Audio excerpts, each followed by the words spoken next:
Olá, muito boa noite para você que está nos assistindo. Hoje é quarta-feira, 21 de novembro. Eu sou Ariana Fonseca e começa agora mais uma edição do FURB Notícias.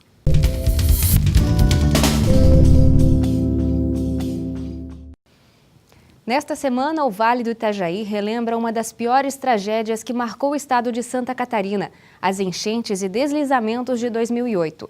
135 pessoas morreram e milhares ficaram desabrigadas ou desalojadas. 10 anos depois, nós fomos conversar com quem vivenciou essa catástrofe. Conversamos também com especialistas que falam como muitas mortes poderiam ter sido evitadas. São cenas como essas que tanta gente até hoje não consegue esquecer. A Arlete também. Na sacada do prédio onde mora hoje, em Blumenau, ela está sempre de olho no tempo. Nesse dia, felizmente, apenas nublado. Mas quando tem uma chuva maior... Trovoadas, vento, chuva, assim, sempre fica aquele medo, né? Será que vai dar de novo? Será que vai acontecer mesmo quando eu não estou aqui em Blumenau, que eu estou em outro local? Se chover demais, eu fico pensando, meu Deus, fico olhando para os lados para ver se não tem barranco, não tem morro, né? O trauma tem uma explicação. Ela foi uma das milhares de pessoas que tiveram que deixar suas casas em Blumenau, vítimas das enchentes e deslizamentos que ocorreram em 2008. A tragédia no Vale do Itajaí causou a morte de 135 pessoas. Aproximadamente 10 mil tiveram que sair de casa e outras 5 mil ficaram desabrigadas. A Lete tinha uma casa de 2 pisos, no bairro Nova Esperança, em Blumenau. Registros apenas em fotos antigas que ela relembra pelo celular. Num sábado, dia 22 de novembro, uma árvore caiu em parte da residência. Ela, o marido e o filho tiveram que dormir nos vizinhos. No dia seguinte, quando a chuva apertou, o resto da casa foi abaixo. Foi muito, assim, triste porque tu deixa a tua casa e de repente tu acorda no outro dia, a tua casa já não existe mais, né? Tá lá no chão, tivemos que arrombar a porta para poder entrar pelo lado mais seguro, né? Tirar as coisas, assim, tipo documentos, que a gente não sabia, né? Alguma coisa de roupa, comida. Aí os vizinhos começaram a tirar os eletrodomésticos, vamos tirar, deixa só os móveis, para pelo menos não perder tudo, né? Apesar da perda material, a Arlete agradece sempre por estar viva e que nenhum familiar teve problemas maiores. Hoje, ela mora em um condomínio no bairro Itopavazinha e se sente mais segura. Começar tudo de novo. Eu acho que a gente não pode perder a fé nunca. O importante é a vida, né? Quem também lembra com detalhes sobre o acontecimento é o atual secretário de Defesa do Cidadão de Blumenau, que na época era comandante do Corpo de Bombeiros na região de Blumenau.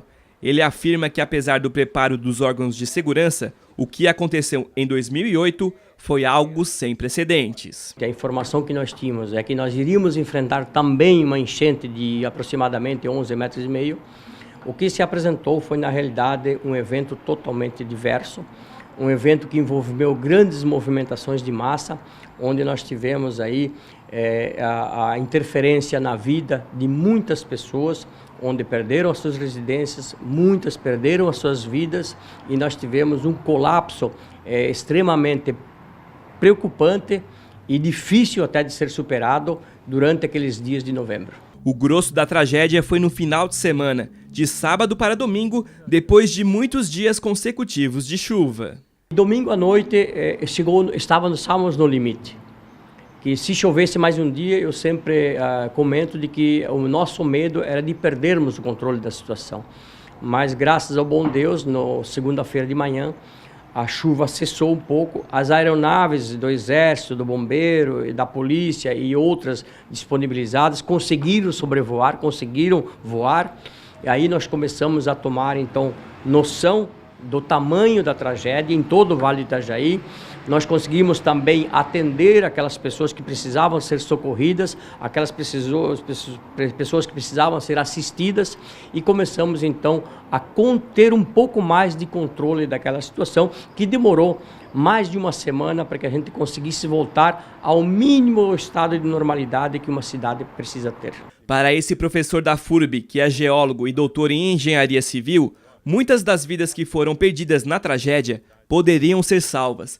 Ele e outro professor da universidade fizeram uma avaliação nas áreas que vieram abaixo, dias depois da tragédia. Chegamos à conclusão que 82% das mortes e das perdas econômicas não foi realizado pela natureza, não foi provocado pela natureza, foi provocado pelo homem, pelo uso e ocupação de áreas que deveriam ser preservadas, áreas de APP, áreas de preservação ambiental. A legislação ambiental prevê que margens de rios, topos de morro, encostas muito íngremes não podem e não devem ser ocupadas por força da lei. E o que nós fizemos foi exatamente ocupar essas regiões, áreas que já eram ambientalmente frágeis. E com aquela chuva torrencial que caiu, aliás, chuva que já vinha ocorrendo desde junho, umedecendo o solo, encharcando, e depois naqueles fatídicos dias de 22 e 23, o céu despencou sobre a nossa região e aí fluidificou aquelas encostas e os morros começaram a derreter feito um sorvete em pleno verão.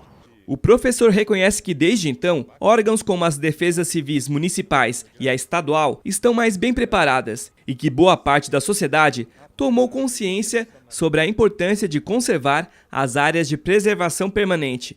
Apesar disso, muitos ainda insistem em morar em áreas de risco. Muitas pessoas estão voltando a essas áreas que são vulneráveis a escorregamentos e poderão provocar novas tragédias, sem dúvida alguma. Foi uma evolução de crescimento, mas ainda nós temos que crescer muito, principalmente no que diz respeito à consciência do ser humano, porque eu considero que a responsabilidade primária, sim, é do poder público, da defesa civil, mas a responsabilidade também é de toda a sociedade que precisa nos ajudar a respeitar e a fiscalizar as áreas que não podem ser habitadas. Novembro também é marcado pela campanha de conscientização sobre o câncer de próstata. Veja na dica de saúde de hoje um pouco mais dos tratamentos.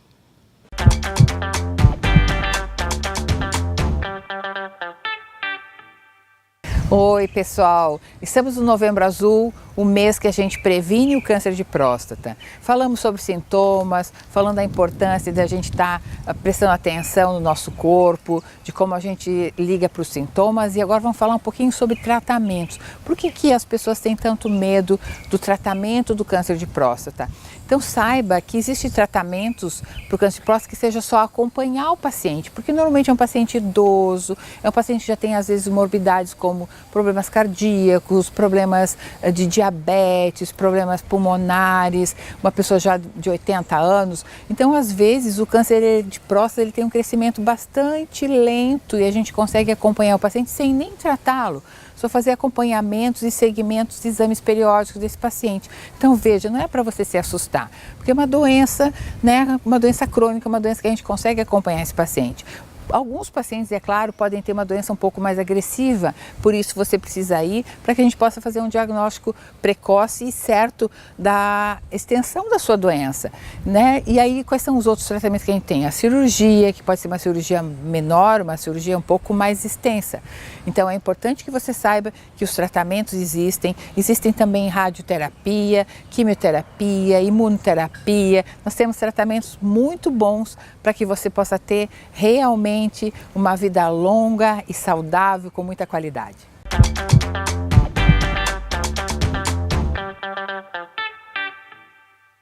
O projeto de extensão Verter Inclusão Social através da Fotografia apresenta uma exposição de fotos dos alunos do 8º ano da Escola de Educação Básica Luiz Delfino.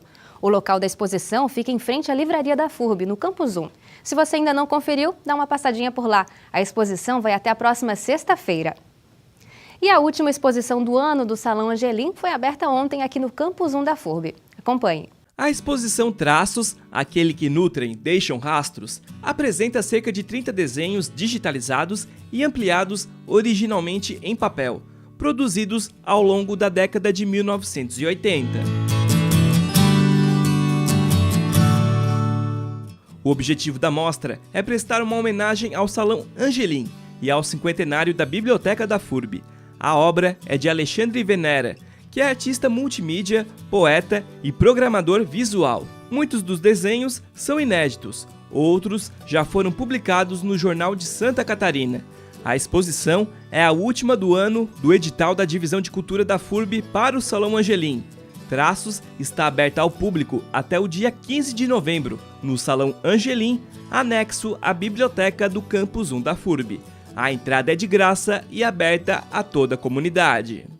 E mais uma feira de inovação do CCT foi realizada na FURB, envolvendo alunos das engenharias, design e também arquitetura e urbanismo. A terça-feira foi de apresentação de soluções inovadoras na FURB, como este projeto feito por alunos do curso de Engenharia Civil, que pode auxiliar no uso consciente da água, calculando a vazão e o preço gasto em reais pela água consumida. Ele pode ser aplicado aonde? Aonde tem pontos de interesse de água, né? Por exemplo, chuveiros, lavanderia, ou até mesmo o ramal de entrada de água da SAMAI na casa. Outro ponto interessante é em kitnets, né? A kitnet hoje ela é só feita com um único ramal de entrada e todo mundo paga pela mesma água, sendo que não tem um rateamento certo, né? O nosso protótipo, né, o Conhidro, ele faz justamente isso. Cada um vai pagar aquilo que consumiu certinho.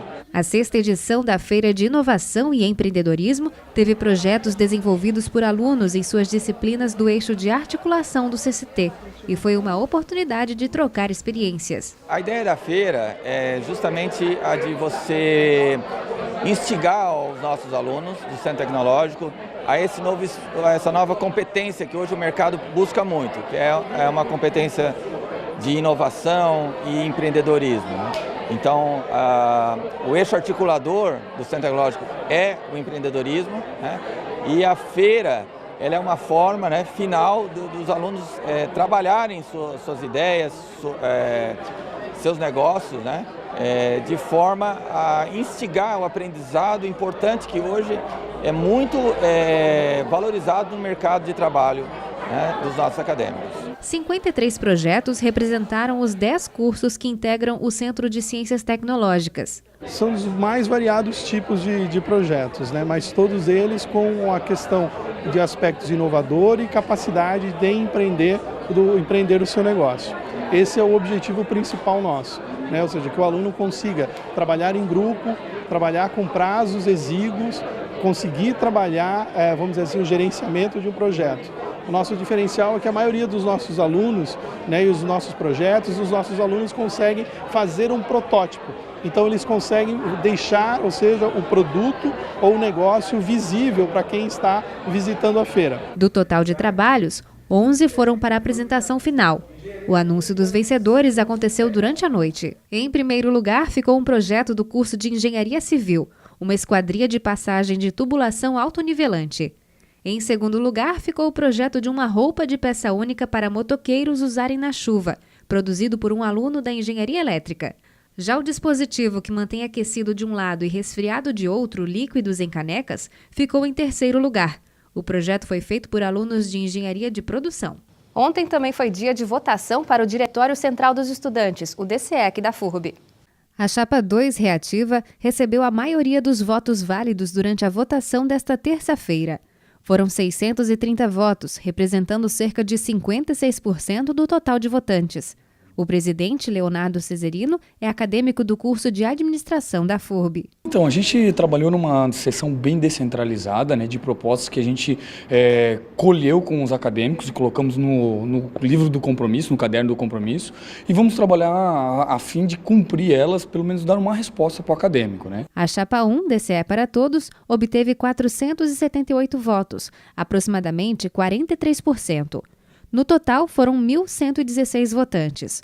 O resultado oficial será divulgado no dia 27 de novembro, quando termina o prazo de avaliação de possíveis recursos. E o FURB Notícias termina por aqui, mas antes aquele recadinho. Se você perdeu alguma reportagem que já exibimos por aqui, acesse as nossas redes sociais. Uma boa noite para você!